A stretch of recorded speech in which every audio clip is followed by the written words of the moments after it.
వాళ్ళు 1920 నుంచి 2021 వరకు వచ్చేటప్పటికి వరుసగా 2 సంవత్సరాలు మా ప్రభుత్వంలో 1వ స్థానంలో ఉన్నాం. ఏ విధంగా 1వ స్థానంలో ఉన్నాము? 1వ స్థానంలో ఉండేది సంస్కరణలే కాకుండా ఫీడ్బ్యాక్ నుంచి, అంటే ప్రజలు ఇచ్చిన ఫీడ్బ్యాక్, పరిశ్రమ ఎవరైతే స్థాపించినారో వాళ్ళ ఫీడ్బ్యాక్, వ్యాపారస్తుల ఫీడ్బ్యాక్ నుంచి చూస్తే 1వ స్థానంలో ఉన్నారు. కానీ మీరు చెప్పే ప్రకారం అయితే అప్పట్లో ప్రగతి ఉంది, ఇప్పుడు లేదు అని అంటారు. ఎంత అన్యాయంగా చెప్తారండి అది. అదేవిధంగా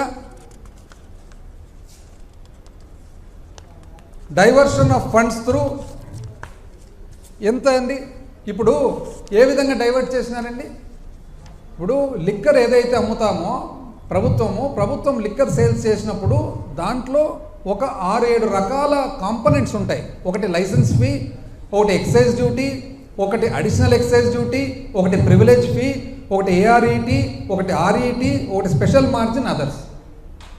అయితే ఇంతకుముందు తెలుగుదేశం ప్రభుత్వంలో రీటైల్ షాపులు ఉన్నప్పుడు లిక్కర్ సేల్స్ అన్నీ కూడా ఆ ఊర్లో ఉండే వాళ్ళు సిండికేట్ అయిపోయి వాళ్ళే తెలుగుదేశం వాళ్ళే లిక్కర్ షాప్ నడుపుతూ సిండికేట్ అయ్యి ఆ సిండికేట్లో భాగంగా ఎంఆర్పి ఏదైతే ఉందో అంతకంటే ఎక్కువ అమ్మేవాళ్ళు.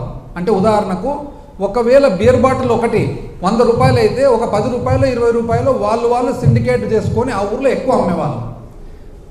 మా ప్రభుత్వం వచ్చిన తర్వాత ప్రభుత్వం ఎప్పుడైతే సేల్స్ స్టార్ట్ చేసిందో ఆ సేల్స్ స్టార్ట్ చేసిన తర్వాత ఆ అన్ఆథరైజ్డ్గా, అనధికారికంగా ఏదైతే ఎక్కువ రేట్ అమ్ముతున్నారో అందాజుగా అది ఎంత అని కనుక్కొని దాన్ని ఏఆర్ఈటీ, అంటే ఉదాహరణకు 100 రూపాయల బీర్ ఒకవేళ 110 రూపాయలు అమ్మే పాట అయితే ఆ 10 రూపాయలు అనధికారికంగా ఏదైతే వసూలు చేస్తూ ఉన్నారో అది ఏఆర్ఈటీ అని పెట్టి, ఆ ఏఆర్ఈటీ అడిషనల్ రీటైల్ ఎక్సైజ్ ట్యాక్స్ పెట్టి ఆ ఏఆర్ఈటీని ప్రభుత్వంకు సంబంధించిన స్టేట్ డెవలప్మెంట్ కార్పొరేషన్కు సంబంధించిన అప్పు దిద్దేదానికి ఎస్క్రో చేసి ఆ అప్పు కూడా ఏ విధంగా చేయడం జరిగింది?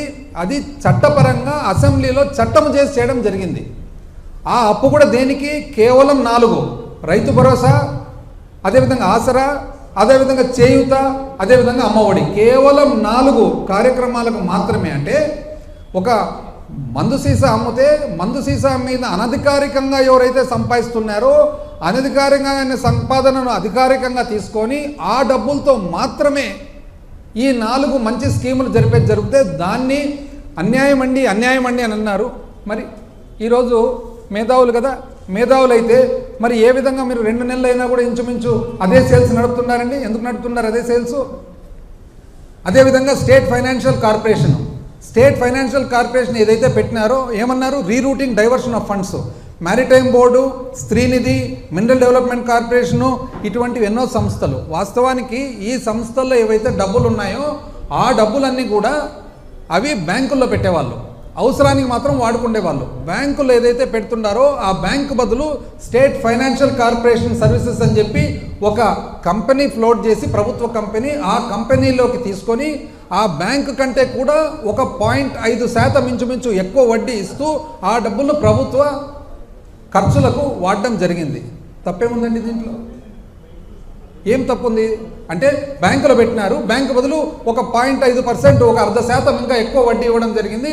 అదే కంపెనీలోకి తీసుకోవడం జరిగింది. ఆ కంపెనీ ఏది? Under the companies act. అది ఎవరు? ఆర్బీఐ కింద ఉండే కంపెనీ. అది ఆడిట్ ఎవరు చేస్తున్నారు? సిఏజీ చేస్తుంది ఆడిట్. ఏ విధంగా దీన్ని తప్పంటున్నారు? దీనివల్ల చాలా చెల్లాచెదురు అయిందంట. ఎట్లయితుందండి చెల్లాచెదురు? ఇంకోటి state spending beyond states resources, అంటే మన శక్తి కంటే ఎక్కువ ఖర్చు పెడుతున్నారు. ఎట్లయిందండి? ఇప్పుడు మీరు చెప్పారు కదా ఇంతకుముందు పేజ్ 30లో ఏమని చెప్పినారు మీరు? ఈ విధంగా చాలకొస్తున్నాయి డబ్బులు. మీరు చెప్పండి సమాధానం మీరే. అన్నిటికంటే ఎక్కువ జీతాలు భత్యాలు 90 చిల్లర వేల కోట్లు. అదే కదండి హయ్యెస్ట్. మీకు తెలిసే కదా జరిగింది. 42% పిఆర్సీ ఫిట్మెంట్ మీరు ఇచ్చిన తర్వాతనే కదా పెరిగిండేది. ఈరోజు నెక్స్ట్ 33,000 కోట్లు వెల్ఫేర్ పెన్షన్స్. మీకు తెలిసే కదా జరిగిండేది. మీరు మంచి అనుకున్నారో ఇంకోటి అనుకున్నారో మీరు చేసినారు. మీరు చేసడం వల్ల పెరిగింది, అయిపోయింది. మీరు చేసినారు, పెరిగింది. మళ్ళీ దానివల్ల మీరెందుకు బాధపడుతున్నారు? వేరే వాళ్లకు ఎందుకు ఆపాదయాలను చూస్తున్నారు అనేది పాయింట్. అన్నిటికంటే ముఖ్యం అప్పు, రాష్ట్ర అప్పు. అబ్బా అసలు అప్పు గురించి చూస్తే అసలు ఎంత అన్యాయంగా అప్పు గురించి ఎడా పెడా అప్పులు పైగా ఓడి ఈనాడు ఏమాత్రం తగ్గని రాష్ట్ర ప్రభుత్వ రుణాలు మంచిది. అప్పులతో నెట్టుకొస్తున్నాం యనమల రామకృష్ణుడు గారు. అప్పులపై అబద్ధాలు ఏబిఎన్ ఆంధ్రజ్యోతి. కొత్తగా ఇంకొక 1000 కోట్ల అప్పు అబ్బా. అప్పుల్లో సరికొత్త రికార్డు అబ్బా. ఇదెవరు? ఈనాడు. మరో 1000 కోట్ల అప్పు ఈనాడు. 3000 కోట్లు అప్పు ఈనాడు. అనధికారికంగా అప్పులు ఈనాడు. దాచేస్తే దాగని దారుణం ఇదెవరు? ఆంధ్రజ్యోతి ఈనాడు. ఆంధ్రజ్యోతి. ఇంకో 1000 కోట్ల అప్పు ఆర్బీఐకి అనుమతి. రాష్ట్రానికి గుడిబండగా అప్పులు ఈనాడు. గ్రాంట్లలో భారీ కోత ఏబిఎన్. ఆస్తుల సృష్టి లేదు పురంధేశ్వరి గారు ఈనాడు. ఇది ఇంకా ఆశ్చర్యం చెప్తా ఎందుకు అనేది. ఆ తర్వాత ప్రజల నెత్తున 10 లక్షల కోట్ల అప్పు పురంధేశ్వరి గారు. కాక్కు చెప్పవన్నీ కాకి లెక్కలు. అప్పులపై ద్వంద్వ వైఖరి. అప్పు చేయని నెల ఉందా అంటే ఎప్పుడు ఇటువంటి పరిస్థితులు మాట్లాడిన గంటా శ్రీనివాసరావు గారు కూడా మాట్లాడారనమాట అప్పుల గురించి. ఆయన ఏపీ అప్పులు 4 లక్షల చిల్లర. ఏంటివండి ఇవన్నీ అంటే ఇప్పుడు ఏమైంది? ఇప్పుడు ఎందుకు పోనీ ఇంత చాలా ఎంతో అంటే చాలా రాష్ట్రం మీద ఎంతో కన్సర్న్తో ఇవైతే రాసినారు కదా. అది కేవలం 2019 నుంచి 2024 వరకే అప్పుల మీద రాష్ట్రం మీద అంత కన్సర్న్ ఈనాడుకు ఆంధ్రజ్యోతికి ఎప్పుడు ఉండాలి కదండి కన్సర్న్. ఇప్పుడు ఈ ఒక్క 2 నెలల్లోనే జూన్ 25వ తేదీ 2000 కోట్లు అప్పు చేసినారు ప్రభుత్వం. జూలై 2వ తేదీ 5000 కోట్లు అప్పు చేసింది ప్రభుత్వం. జూలై 16 2000 కోట్లు అప్పు చేసింది ప్రభుత్వం. 9000. ఇప్పట్లో తొందరలోనే ఇంకో 3000 కోట్లు. ఒక్క రోజన్న పేపర్లో కనపడిందండి ఎక్కడన్నా అప్పని? అంటే చాలా కన్సర్న్ కదా రాష్ట్రం మీద, రాష్ట్ర అప్పు మీద.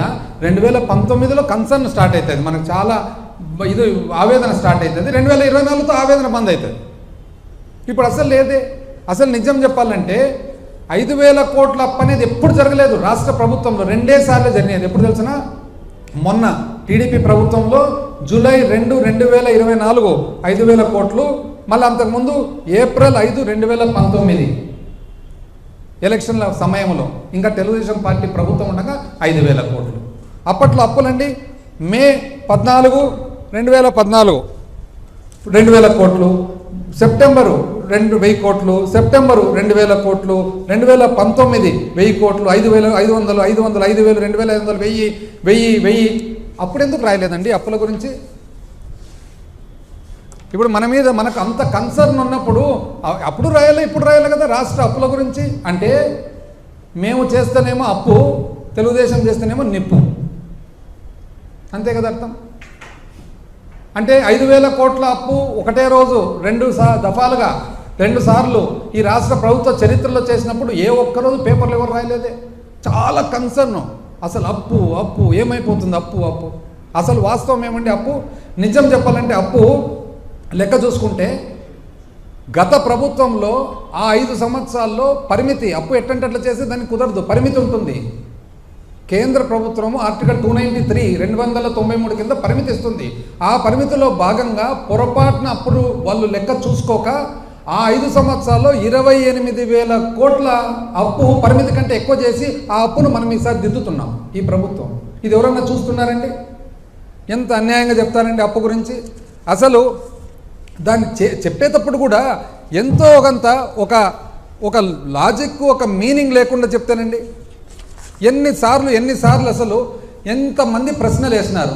ప్రశ్నలు వేసినప్పుడు కేంద్ర మంత్రి గారు, ఆర్బీఐ, సిఏజీ ఇంతమంది అప్పు